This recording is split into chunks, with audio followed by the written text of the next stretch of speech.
Good afternoon, Mike the MC, bringing you the self-care video. Today I'm going to share with you from Drew Keyes' book, How Many Narcissists Are in the World, but then pair this off with another topic of emulating our hero, but not to the point where we lose who we are as far as standing up for ourselves against a narcissist. Because I think the trap is, if we want to be Superman, Batman, whatever hero you like, but we forget who we are in our community and who we are as ourselves, how are we going to defend what we need for ourselves and take care of what really matters to us? And I think this is a great topic to discuss further, so let's get this started.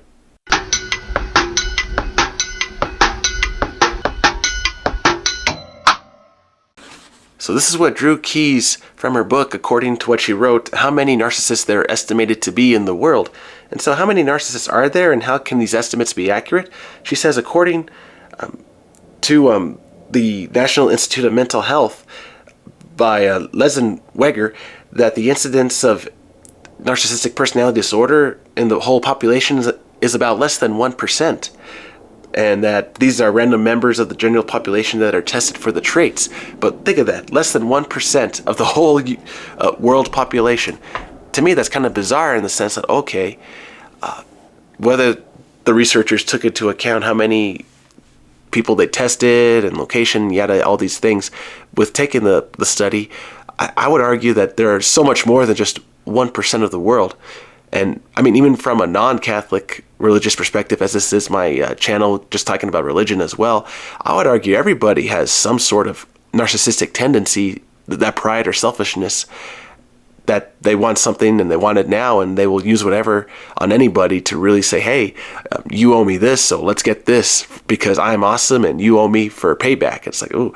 So just going off on that general topic, and what I'm going to share with you is that, okay, when someone is trying to take advantage of you and you think, man, what would my hero do? What would Superman, Batman do? What would they do that would just say, hey, so you're stronger than me? Fine.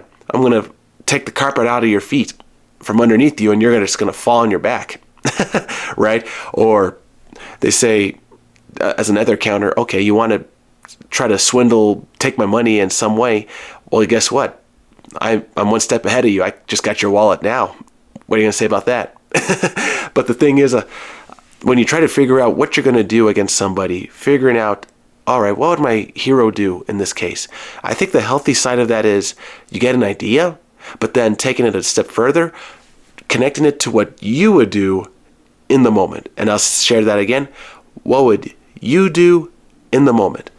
Yes, we love our heroes. We love what they do in the movies, real life, etc. But what would you do in that moment when it's you that's standing up to the plate, standing up to the narcissist? And I think that is a big question to share with everybody, because I've shared in the channel before, like, okay, how do you know God? And what is it that inspires you to be a good person? But then when you think about it, our Lord really wants to respect ourselves, our uniqueness and who we are.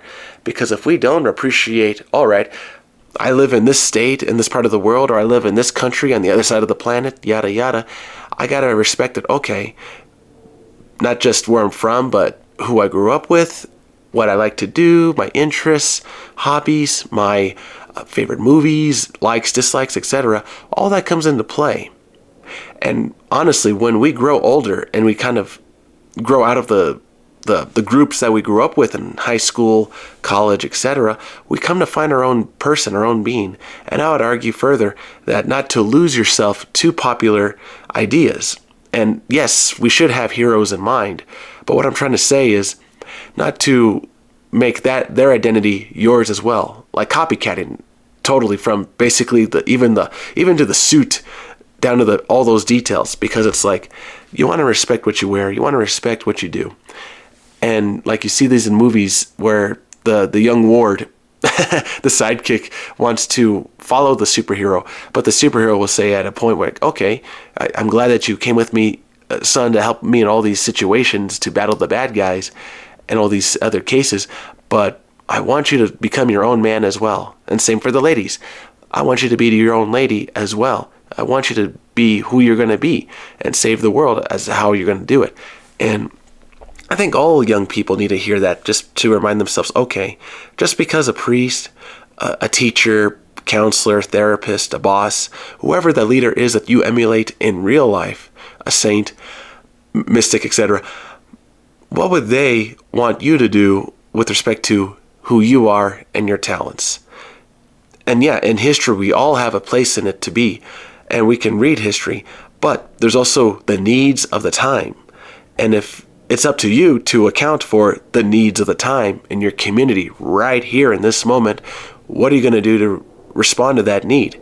And for example, like I help the kids in my faith formation at the catechism building in my town because there's a need for teachers.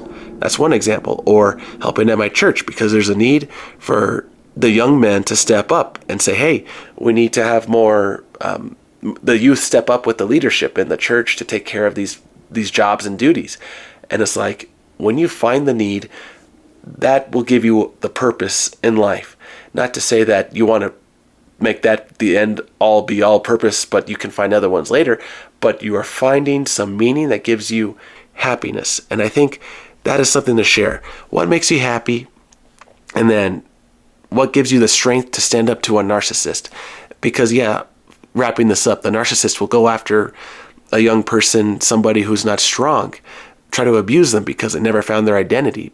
They just wanted a copycat. And the beauty of independence allows you to stand up to that person, that narcissist, to say, hey, I don't have to take your BS for any longer.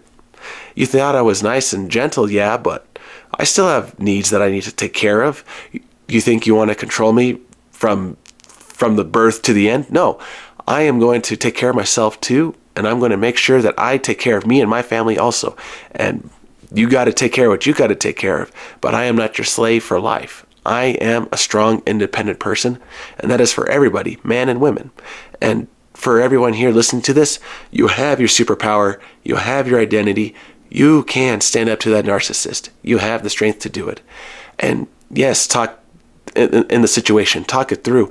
But if you need that extra help in counseling, yeah, you could check out my counseling as well too, but talk with someone close by to give you that strength to get the initiative to do what you got to do to stand up to somebody. You got this, you got this, you got power, you got strength, I believe in you. And so that is for me, Mike the MC, on a Friday, reminding you, hey, you're a superhero as well. You got your power, you got your strengths, and you can stand up to negative people, and you can do the right thing for right people at the time. You can do this. So that is from me to you. Enjoy your Friday. Stay safe, everybody. Have a good one.